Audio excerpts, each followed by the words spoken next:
This is the Aftermarket Radio Network.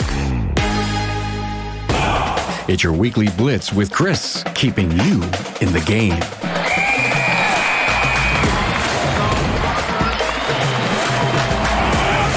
Hey, good morning, everyone. I hope you're crushing life today. And if you're not, then I challenge you to get out, rise, and grind and get it done. Coach Chris Cotton here from AutoFix-Auto Shop Coaching, where we work hard to support you in both your auto repair shop success and your personal success. As you get into today's episode, I know you know someone in your network who can benefit from today's topic. Please take time to share it personally with them or share through your social network if you truly think it's something those in your circle of influence can benefit from. As always, if you have an idea for a show topic or just want to talk, feel free to get with me, Chris at AutoFixSOS.com. Let's get started with episode 64, Leadership Gold. You know you're out in front when. Before we start that, though, I want to ask, how'd your application exercises from last week go? Did you actually work on yourself, or did you listen to the episode and was like, I don't have time for that? Remember, time blocking is your friend. Work to improve. Second question is did you try the mentoring moment? If you got through the first part of it and did your application exercises, did you actually physically go out and try to help somebody else in your circle of influence, your employee? Did you try to help mentor them to be a better version of themselves? If so, or if not, I'd love to hear from you, hear about how it went. Feel free to drop me an email and let me know how it's going or give me a call, okay? So back into the episode. Chapter 4 in Leadership Gold is when you get kicked in the rear, you know you're out in front. Like if you're not taking punches, you're not in the fight, right? So one of the prices of leadership is criticism. When spectators watch a race, or, my background is heavy in football, when people are watching a game in person or on TV, most of the people are watching the quarterbacks, the receivers, the running backs. All the attention's out on the front runners. I'm a trench guy. I was an offensive lineman, defensive lineman. Very few people watch the game. A lot of criticism from the coaches after the fact when we're getting graded and everything. Boy, those guys are watching the game, but people in the stands are not, right? So for you that are the front runners in your business, people are paying close attention to you. And when you're out in front and you're ahead of the crowd, everything you do attracts attention. Everything you do attracts attention, both good and bad. Okay. So the key point of this is, how do you handle criticism? Not everybody handles criticism the same way. Some try to ignore it and just like, I'm not going to read the reviews. I'm not going to read the posts on the internet. And for celebrities, that may be fine. But for business people, we need to be listening to our reviews or watching our reviews. If we don't do that, if we don't listen to criticism, how can we ever get better? And that's the name of the game, right? Some people try to defend themselves against it. And I've seen some crazy replies to Google My Business. I even criticized a business owner, wasn't auto repair related. And the business owner wanted to fight with me verbally over my reply. And I tried to tell him, I said, look, we need to take this offline. Here's my phone number. Give me a call. But he wanted to battle it out. And it went on for 10 pages. Like I printed it out and it was 10 pages of a reply and response. Whenever you reply to things like that, you're not only replying to the person, but you're also doing it so other people can read it. And oh boy, I'm sure a lot of people got some laughs out of that. So be prepared to take criticism and grow from it. It's not a battle. People aren't telling you those things to poke you in the chest, or I don't feel like they are. I think they're calling those things out to make you better. So take it for what it is, move on. Others use a witty remark to put critics in their place, but no matter what, if you're a leader, you will have to deal with criticism. So you might as well get up to the task and get ready for it. So how do you hold up under criticism? Since all leaders have to deal with negativity and criticism, regardless of position or profession, it's important for them to learn to handle it constructively. Aristotle once said, criticism is something you can avoid easily by saying nothing, doing nothing, and being nothing. That's all great. I get his point, but that isn't an option for anyone who wants to be successful as a leader. So really, if there's some things that you want to be able to hold up under criticism, the first one is really know yourself. Okay. If you're automatically going to be criticized, if you're a leader, what should you do? First, you need to have a realistic view of yourself, and this is going to lay a solid foundation for you to handle criticism successfully. And here's why. So many times when a leader is being criticized, it's really the leadership position that prompts the negative remarks, not so much the people. And if you can separate those two, then you're better off. I hope you understand the difference between the two. Okay. Again, it's the position, not the individual leader. So you need to be able to separate the two out, and you can do that only when you know yourself again. So if it's criticism directed at the position, don't take it personally. Let it roll off of you. Again, knowing yourself well may take some time and effort. Benjamin Franklin once said, there are three things extremely hard: steal, diamond, and to know oneself. But, I would say the effort is worth the reward, right? One of the things that I think you should know, or like the list of things that you should know about yourself, are the I am statements or the I statements. These are some of the things that'll get you in trouble. But if you realize the I questions and are able to move it forward, then that'll be great. So I am impatient, and I live that one out. I am, for me personally, patience is a virtue, and I fight with that every day. AutoLeap is a cloud-based, all-in-one auto repair software that helps to keep complete track of your business, from scheduling appointments to managing technicians to generating invoices. Supercharge your growth with AutoLeap.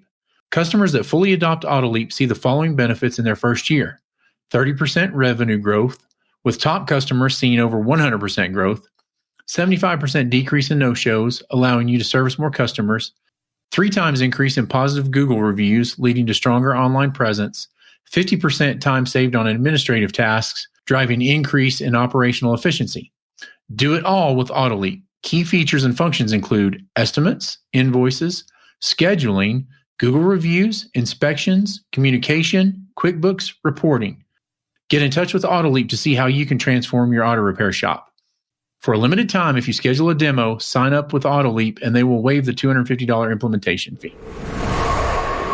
As leaders, another I am statement is I am unrealistic about the time tasks take and how difficult most processes are. I don't like to give a lot of time or effort to people's emotional concerns. I overestimate the ability of others. I assume too much.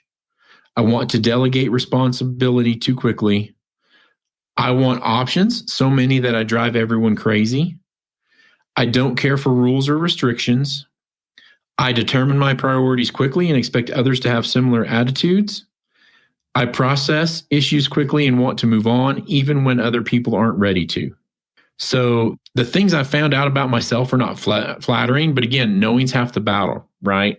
Those weaknesses are a reality. So the question is, what am I, or what are you to do about it? First, change yourself. This is a responsibility issue, right? When someone's criticism about me is accurate, then I have a responsibility to do something about it. That is part of being a good leader. If I respond correctly to my critics by examining myself and admitting my shortcomings, then I set myself up to begin making positive changes in my life.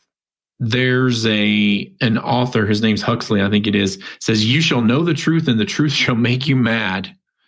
Emotions. I talked about this the other day in an online group I was in about emotions, like how you can't let the emotions get the best of you.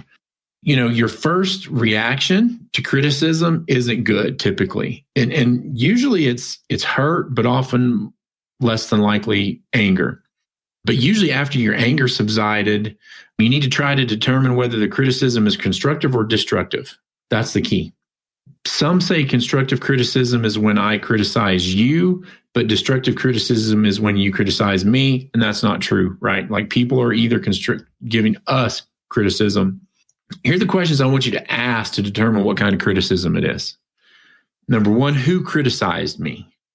Adverse criticism from a wise person is more to be desired than the enthusiastic approval of a fool, right? The source often matters. So you have to think, who was that criticized you? Number two, how was the criticism given? You need to try to figure out whether the person was being judgmental or whether that person gave you the benefit of the doubt and spoke with kindness. Number three, why was it given? Was it given out of a personal hurt or for your benefit? If somebody's intention was to hurt you, that's one thing. If it's somebody's intention to be helpful or to benefit you, then that's awesome. Hurting people hurt people. Remember that. They lash out or criticize to try to make themselves feel better, not to help the other person. That's one of the things you have to watch. Like every time you're working through that situation with an employee and you're trying to modify the behavior and they're deflecting, they're giving you all the reasons why they're not the cause of it, that's deflection. So whether the criticism is legitimate or not, what determines whether you grow from or groan under unwanted words is your attitude. So you can only change for the better when you're open to improvement. And for that reason, I want you to think about when I am criticized, I try to maintain the right attitude by 1, not being defensive, 2, looking for the grain of truth, 3, making the necessary changes, and finally, taking the high road. If at all possible, always take the high road. If you do those things, there's a great chance that you'll learn things about yourself, you'll improve as a leader, and preserve the relationships that you have with others. Okay? Again, how to improve yourself. The next part is accept yourself. And that's a maturity issue. Again, I was talking, we had a great show the other day with Carm. And then I think we were on after the show for another 35 or 40 minutes. You know, I'm almost 50 now, and I'm way more mature now than I was a year ago, 5 years ago, 10 years ago. I suffer from imposter syndrome, which if you don't know what that is, it's the fact that things may be going so well that you really don't think that you deserve to be there. And for whatever reasons, you don't belong, or you're just faking it and everybody whatever, you're the imposter. But I try to be genuine, and every time those thoughts creep in, I just pass them aside. I'm doing the best I can with what I've got and moving it forward every day. And here I am. So I say all that to say this: to be the best person you can be and the best leader, you need to be yourself. Whoever, whatever that is, be your genuine self. That doesn't mean that you're not willing to grow and change. It just means that you work to become the best you that you can be. And that's it. Nothing more, nothing less. There's a psychologist, Carl Rogers, who said, the curious paradox is that when I accept myself just as I am, then I can change. Being who you really are is the first step in becoming better than you are. Think about that for just a minute. Another one is forget yourself.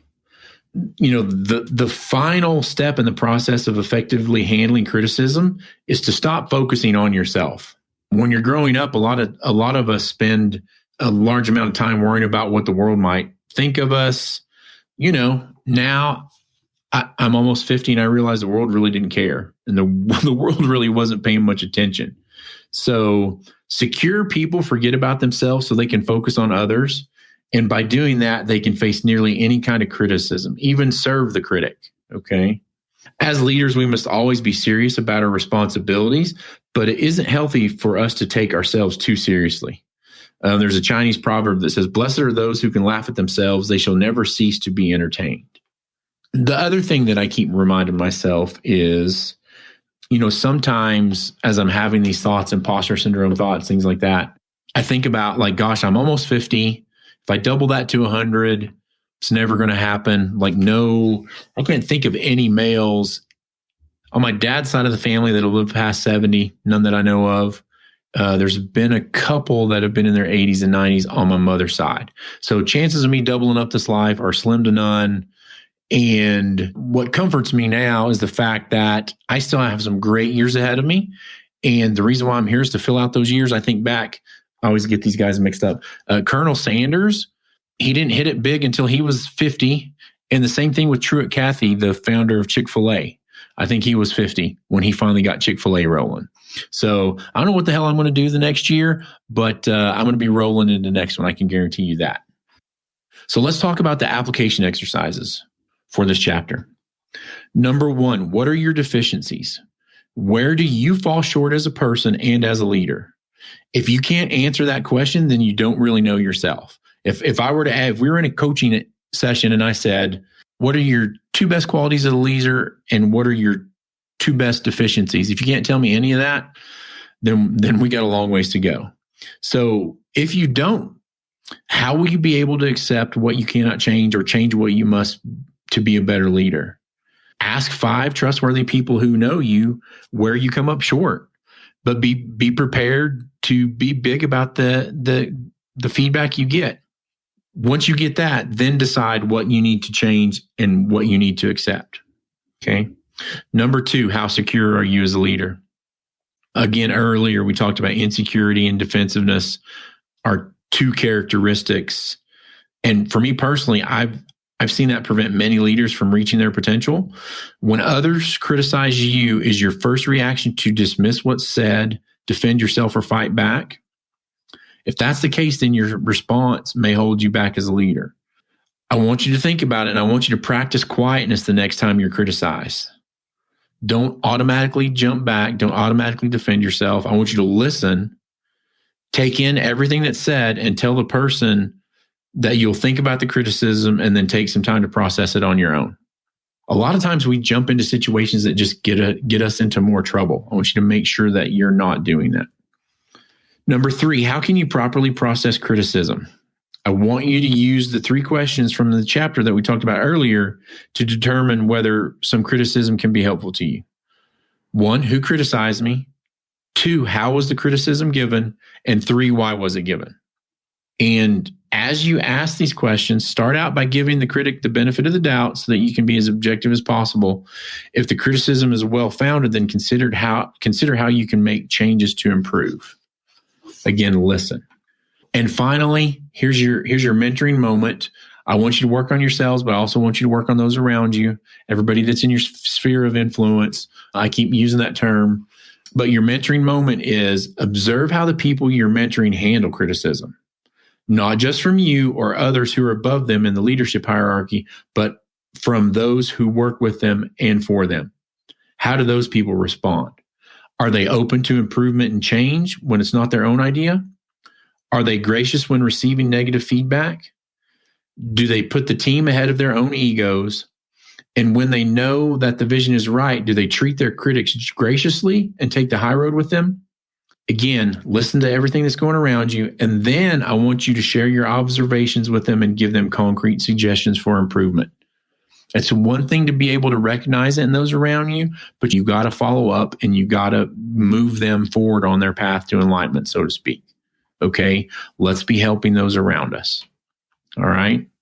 This has been Coach Chris Cotton from AutoFix-Auto Shop Coaching. If you find yourself struggling in your auto repair business or have a feeling like you don't know what you don't know, but you're eager to learn and grow your business, then feel free to reach out to me, Chris@AutoFixSOS.com, or give me a call at 940-400-1008. Time to get out and rise and grind, everybody. Have a great day. You've been listening to the Weekly Blitz with Coach Chris Cotton on the AftermarketRadioNetwork.com. Follow Chris on your favorite podcast listening app. Let him know what you'd like him to cover. His email is in the show notes. Chris is all for advancing the aftermarket.